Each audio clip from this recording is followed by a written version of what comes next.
Thanks for tuning in to Red Belt Radio. The following episode is scheduled for one fall. I'm Jason, and this show is dedicated to World Wonder Ring Stardom. Today I'm covering the confirmed champion versus champion match between Red Belt title holder Saya Kamitani and New Japan Women's Strong title holder Azumi. Both belts are on the line, September 27th at Korakuen Hall. This is a very big match and potentially very devastating for the momentum of one of these wrestlers. This match represents a chance to either propel Azumi to an all-time high or reinforce Saya Kamitani's dominance as the most popular wrestler in Stardom, or to engineer a cliffhanger and sense of unfinished business through some kind of stalemate. In many ways, 2025 has been one of Stardom's most important years. By the time we reach December, we might also be able to make the claim that 2025 has been the most important year for both Azumi and Saya Kamitani. I can't help but sense an eerie similarity between this match and 2023's double title match between Tam Nakano and Mina Shirakawa. A battle for both the red belt and the white belt, and one that many of us expected to end in a draw. The actual result became one of the most upsetting hype train derailments of the year for some Stardom fans, when Mina Shirakawa's white belt reign became the shortest lived of all time. Let's explore the good and bad aspects of this September super fight and everything that could realistically serve as a conclusion. If you find these transmissions valuable, please give this a like, subscribe to the channel, or leave a comment to let me know what you think. First, the good. Saya Kamitani and Azumi have a meaningful backstory, in which Azumi was the first person who stood face to face against the heel Saya Kamitani inside of a ring at Hamamatsu in August of 2024. The setting for this match is a well-placed one. Korakuen Hall has been the home of some of Azumi's biggest 2025 moments. The strong title defense against Bozilla and the massive GP quarterfinals win against Kamitani come to mind. The Korakuen Hall crowd has been making heroes out of Stardom wrestlers, and Azumi is one of their most favored fighters. They gave Azumi one of the best feel-good moments she's had in a long time on August 20th, and they will be on her side for this September 27th super fight. It's difficult to overrate the Korakuen Hall crowds for Stardom shows this year. Next, Saya Kamitani and Azumi are both highly skilled when it comes to sculpting preview matches. Every part of this build will be exciting to watch as far as in-ring preludes are concerned. The intensity that Saya and Azumi bring to fights in order to amplify the hype going into a big match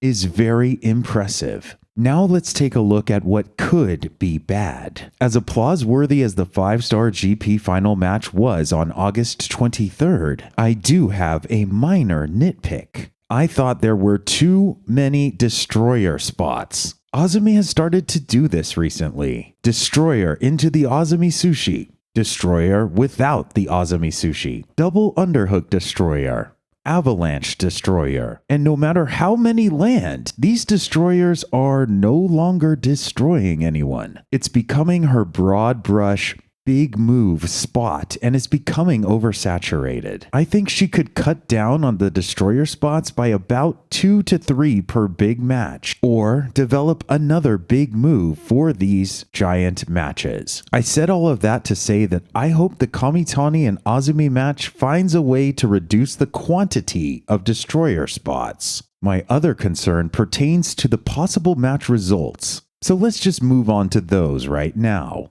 Result number 1. Azumi defeats Saya Kamitani. I get a sense that most people would consider this the least likely outcome, but I think it makes more sense than we might be giving it credit. That's not to say the probability is high, but more so that we can justify this as a valid result to some degree. Saya Kamitani is currently sitting at 5 successful title defenses, which is very much near the average for the World of Stardom Championship. And if someone is going to beat Saya Kamitani, the moment would be even more cathartic if that someone is a person with a strong emotional connection to her, like the one that Azumi has. Azumi was right there with Saya during so many of those gigantic Queen's Quest moments. Momo Watanabe's betrayal in 2021. One of Stardom's first ever cage matches at Fight at the Top in 2022. Then, the 10 out of 10 cage match at Stardom Sunshine, one of the greatest battles and emotional payoffs in Stardom history. They shared the ring together multiple times in 2024 in Philadelphia, during Stardom's first trip to the US in 5 years. And of course, they fought together in the climactic battle at Stardom the Conversion in June of 2024, Queen's Quest's last stand, in which both Saya Kamitani and Azumi played pivotal roles. And all throughout this year, Azumi has had to reach greater and greater heights, battling for the IWGP title, the Wonder of Stardom title, the New Japan Strong Women's title, the 5-star GP crown,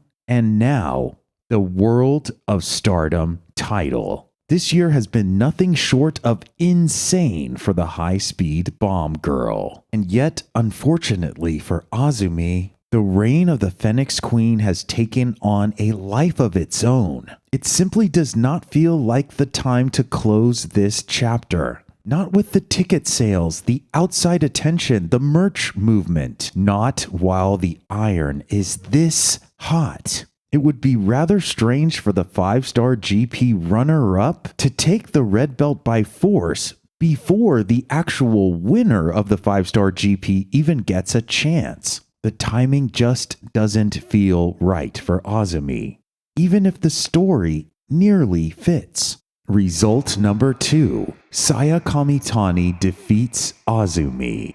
This one worries me. In the month of September, we could be seeing Azumi deprived of the Artist of Stardom titles and the New Japan Women's Strong title. Just 1 month removed from one of her biggest moral victories at the 5-star quarterfinals in Korakuen Hall. It feels like a major downbeat, like a brick wall placed in front of Azumi. Her heart was broken in the 5-star finals, and it might get broken an additional 2 times. Plus, the implication is that Saya Kamitani would hold the strong belt and possibly travel with it, possibly defend this title overseas, possibly defend this title in other promotions even. This would place an even more demanding schedule upon Saya Kamitani, possibly pulling her from her regular television appearances. Something about this doesn't seem all that probable, which brings us to the suspicion voiced by some fans online. The possibility of the New Japan Women's Strong Belt being abolished by Saya Kamitani. The title itself has traveled along a bumpy path, and at times feels redundant when the IWGP belt has garnered so much attention. The likelihood of Kamitani claiming this title and destroying it is definitely not zero. In some ways, Saya needs to get her revenge after the events of the 5-star. The Phoenix Queen needs closure.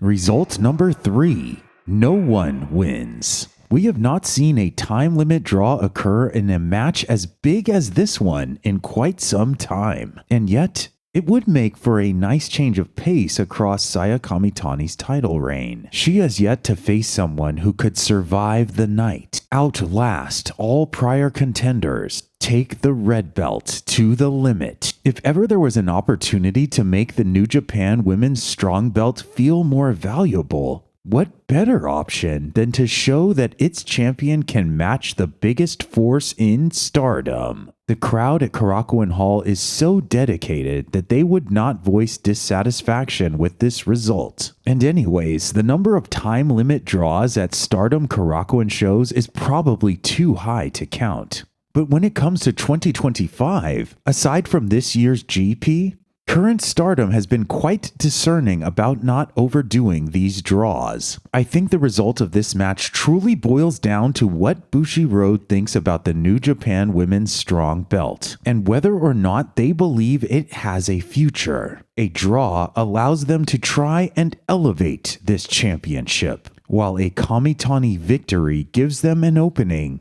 to banish this championship. What do you think about the booking of this Stardom super fight? What result are you expecting in this clash between two major champions? And who do you think should step up next to challenge for either of these sought-after prizes? To learn more about each of these decorated fighters, check out my Stardom roster and faction guides. A link to those can be found in the description below. If you found this transmission valuable, please give it a like, subscribe to the channel, or leave a comment to let me know what you think. Thanks for listening to Red Belt Radio.